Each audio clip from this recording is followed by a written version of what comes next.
でもさ、雪ないね。雪ない。二人パパシェラ。皆さんこんにちは、二人パパのみっつんです。さあ、いよいよ始まりました二人パパの日本旅行編25。スウェーデンから日本までの空の旅。でもエコノミーで予約したのにまさかの親子3人でビジネスクラス。9歳の息子くんに感想を聞いてみなきゃ。息子くんが驚いたホテルの部屋や空港でのショッピングの様子もお見逃しなく、一緒に旅行した気分を味わってもらえたら嬉しいです。それでは行きましょう。二人パパのビジネスクラス。親子3人まさかの展開、33時間の空旅。6月のある日の夕方、ファルファルに送ってもらい、2人パパ家はルレオの空港へ向かいます。今回は使い慣れたサススカンジナビア航空を3便乗り継ぎ、スウェーデン首都のストックホルムで1泊、デンマークのコペンハーゲンを経由します。そこから東京羽田までは12時間10分のフライト。なんだか最近は慣れてきたようで、この時間にも驚かなくなってきてしまいました。ルレオの空港に着くとファルファルにお礼を言い、早速荷物を預けます。息子くんも随分旅慣れています。全部出た？これは1個につける。そうそうそう。荷物は目的地の東京で受け取ります。そして無事にセキュリティを通り、ゲートで待っていると突然なんで急にプッシャップするって言ってたから。この旅行は毎日プッシャップ進んでいます。どんな旅行よそれ。確かに日本へ行くといろいろ美味しすぎて食べ過ぎちゃいますもんね。そしてストックホルム行きの便に搭乗の時間、恒例の安全のしおりのチェックやフライトモードをオンにして準備万端。なんか3人で乗るのほんと久しぶりって感じする。飛行機はよく乗ってたけど。そうですね。パパたちはそうですね。でもいつも一人で。楽しくなってきたね。白夜の夕焼けを背にしながら離陸。機内では少しスナックを頼みました。しかしテンション高めの息子くん、寝てなかったでしょ。やばい。寝てなかった。眩しい。カルコラー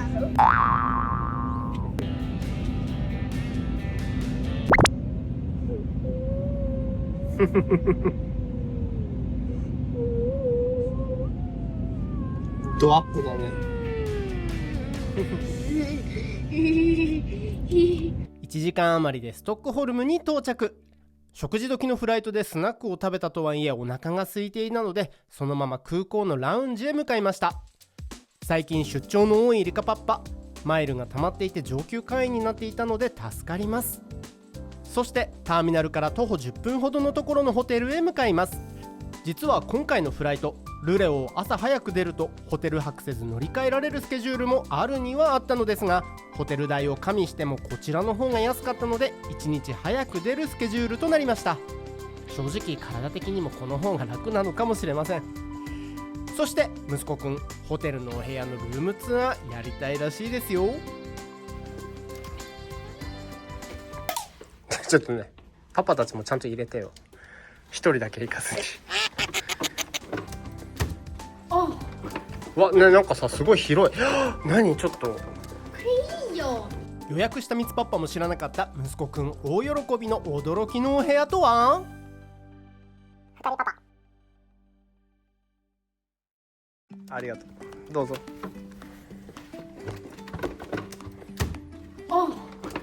なんかさ、すごい広い。何ちょっといいよ。見て見て、すごいロフトがある。3人目やだ。だからだ。しかもさ、いいよ。ミツパパが上。これちょっと楽しいね。分かった、ファミリールームかな。ハロー。もう少し大きかった。もう少しのいろんなルームあったらここに住みたかったと思うけど。楽しいよね、ここかっこいいね。しかもさ、見て見て、飛行機めっちゃ見えるよ。しかもこの上にさ、なんかクッションあるから、ここに座って飛行機が見れたりする。なにちょっとよかった。それであなたが落ちたのかと思ってびっくりしちゃった。すごい飛行機いっぱい見える。ここさ、いつものとこよりいいね。私もここから宿題もできる。そうね。じゃあこれから宿題やりますか。宿題持ってない。ここいいね。あ、これいいね。ちょっとお安いし、あっちより一個にだけだって少しだけしゃべしけど。ね、もったいないね。じゃあお休み。僕は上だよ。This is my place. あ、そこに電気ある。Best room ever。結構びっくりしちゃった、いい部屋で。あとなんかちょうど夕暮れで外の景色が綺麗って感じ。じゃあ明日も早いのでもう寝ましょう。よかったね。それもっと広げた方がいいんじゃない？お布団。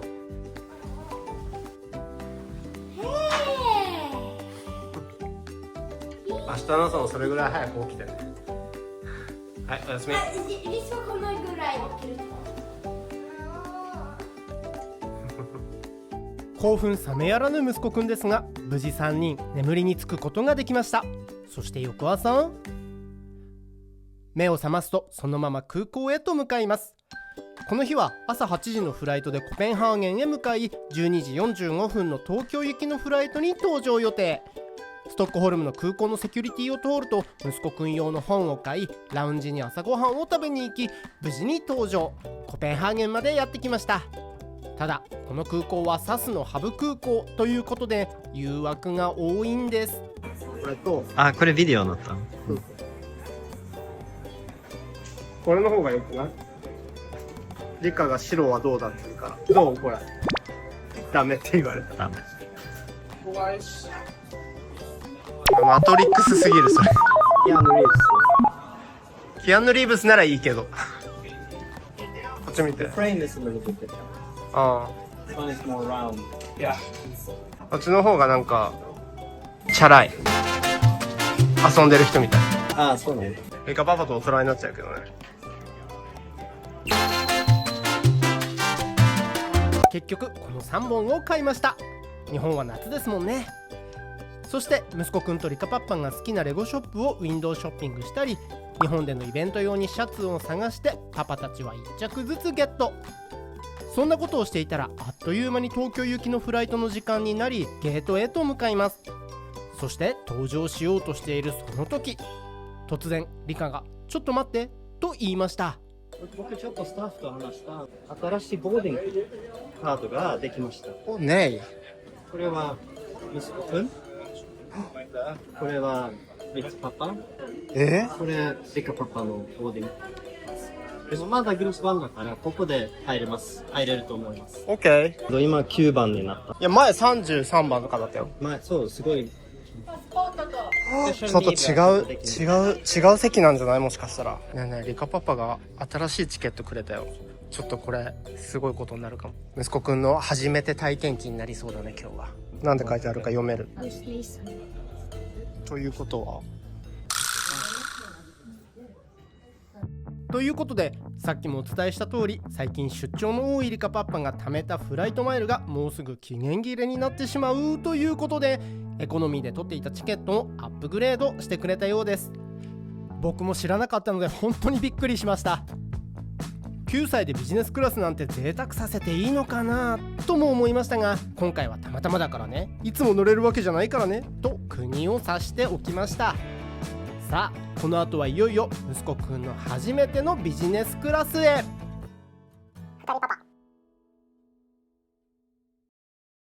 さあいよいよビジネスクラスの席へとやってきましたよ。こことここ。今回は当日空いていたところにアップグレードで入れてもらったので、隣同士にはできなかったのですが、早速何があるか見てみましょう。息子くんの身長にはもったいないくらいのレッグルームにブランケット、そしてアメニティバッグもあります。乾燥防止のリップクリームや靴下が入っていて、それ以外にもイヤプラグ、歯ブラシ、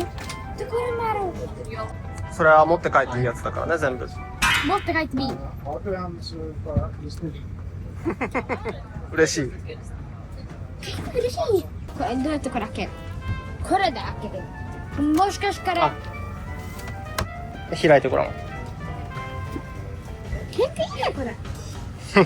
だいぶいいね多分。 Ich habe mir das angeschaut. でもこのベルトも3点ベルトだね。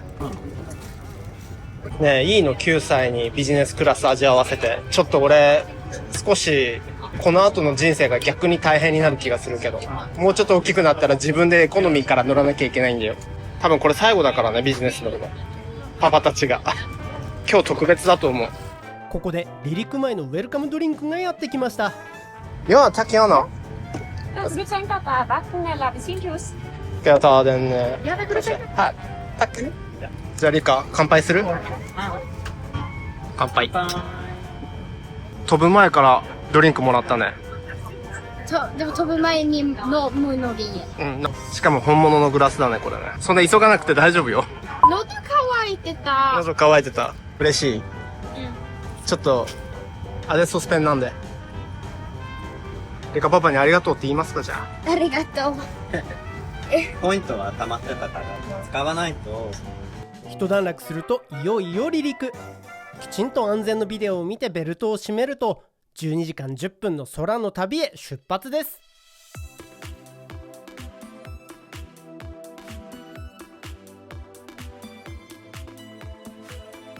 水平飛行に移りベルト着用サインが消えるとドリンクと食事のサービスが始まります。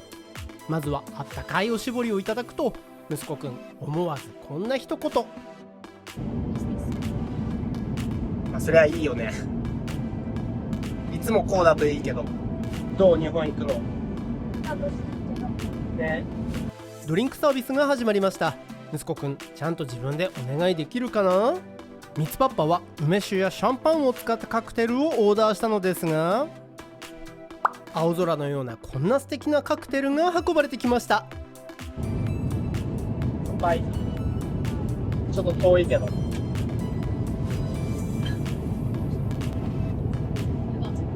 いや、美味しいこれ。乾杯。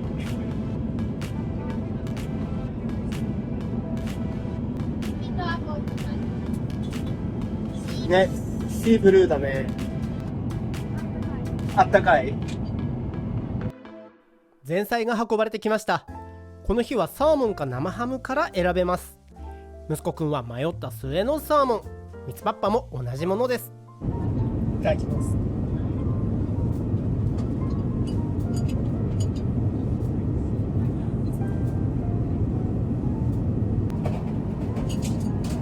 美味しい？今日のお食事はどうでしたか？美味しかった？パンも美味しかったよね。バターも美味しかった。バターすごいしょっぱくて美味しかった。この緑のとこ大丈夫だった？それポキ美味しかった。美味しかった。ああよかった。前菜の後は主菜。洋風のビーフ、アジアンなチキン、ベジタリアンのパスタの中から選べます。あTack så mycket.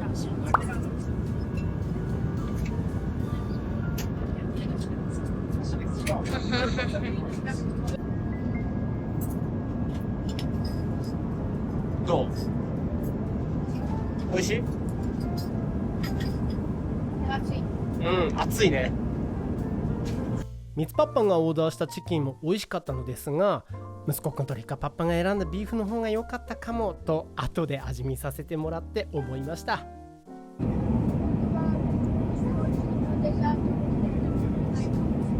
もうお腹いっぱいだろうねなんて言っていた息子くんですが、デザートが運ばれてきたら大好きなホワイトチョコレートのムースだったということもあり、パクパク食べておりました。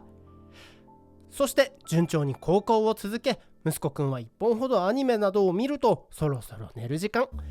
まだヨーロッパの時間の昼間なので眠くないかもですが、日本に着くのは現地時間の早朝ということで寝るように進めます。そしてリクライニングを倒していくと、どんなぐらい？すごいね、ベッドになったね。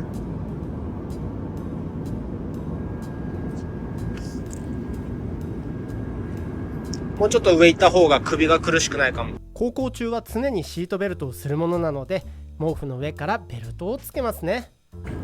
休み。ゴナット。これつける。そうして2人パパ家は仮眠を取ったのでした。ところが二人パパ。せっかくのフルフラットシートでしたが、やっぱり体内時計はまだまだお昼。みんなよく眠れずに起きてしまいました。それでも快適なシートと大きなスクリーンで映画などのエンターテインメントを楽しんだり、ドリンクバーからスナックや飲み物をいただき快適に過ごしました。そして離陸してから10時間半ほど、あと東京まで1時間半ほどというところで機内が明るくなり、食事が運ばれてきました。おはよう。よく寝た？結構寝たよね、リコ。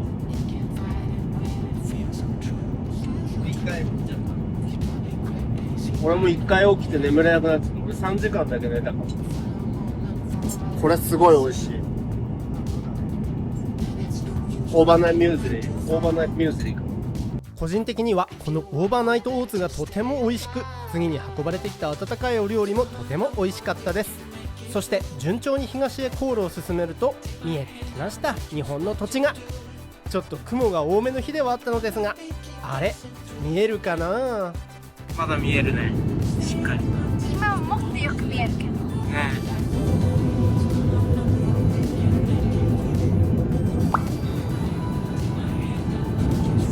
よく見える。でもさ、雪ないね。いけない。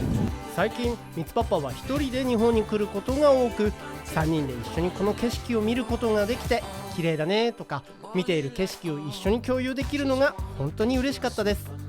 富士山が見られて日本旅行幸先のいいスタートとなりました。どうでしたか？もうすぐ到着です。楽しみ。どうだった？初めてのビジネスクラスの旅は。楽しかった。でしょうね。どこで長かったからよかった。そうね。こんな旅だったら長くてもいいね、フライトがで。もしかしたらなんか地域だったかもしれない。本当？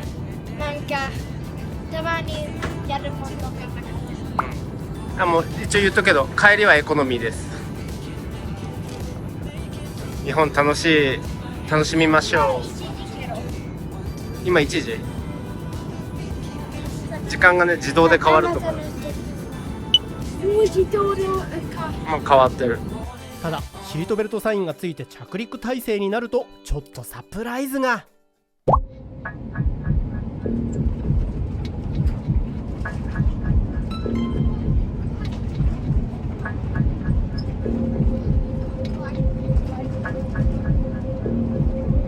大丈夫？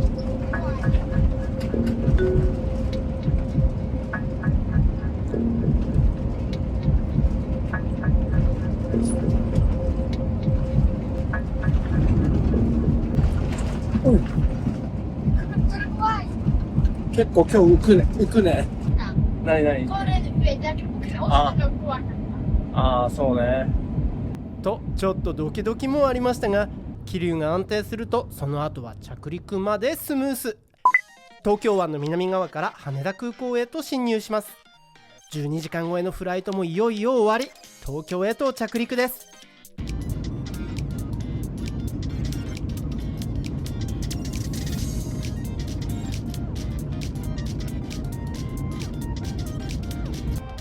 Welcome to Tokyo. The local time is almost 10 minutes late in the morning. どう？疲れた？大丈夫？疲れた。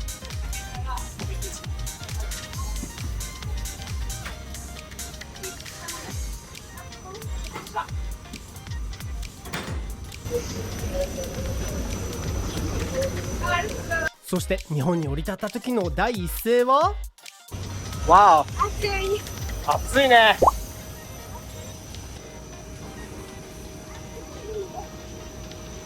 暑い。飛行機のすぐ出てる時に暑くなった。ね、すぐ分かったね。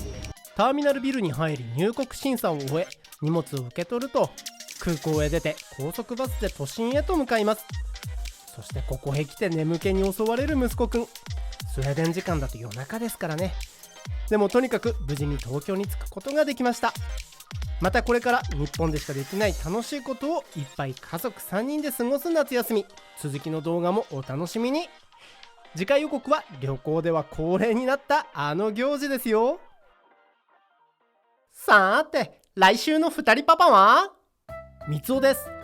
日本からの帰りは予定通りエコノミーだったんですが、ビジネスと違って3人がくっついていられるので、まだまだエコノミーの方がいいのかもなんて思いながら帰国しました。しかし動画では日本編は始まったばかり。次回は旅行先での恒例になったヘアカット動画です。僕が最近お世話になっている東京のバーバーに家族3人でお世話になりました。スウェーデンではなく日本で髪を切りたいわけとは？息子くんはちゃんと日本語でオーダーできたのでしょうか？そしてちゃんと大人の雰囲気のバーバーで仕上がった3人の髪型はいかに？また次回の動画でお会いできるのを楽しみにしています。ヘイドSten, sax, påse. Vad blir det? I love you.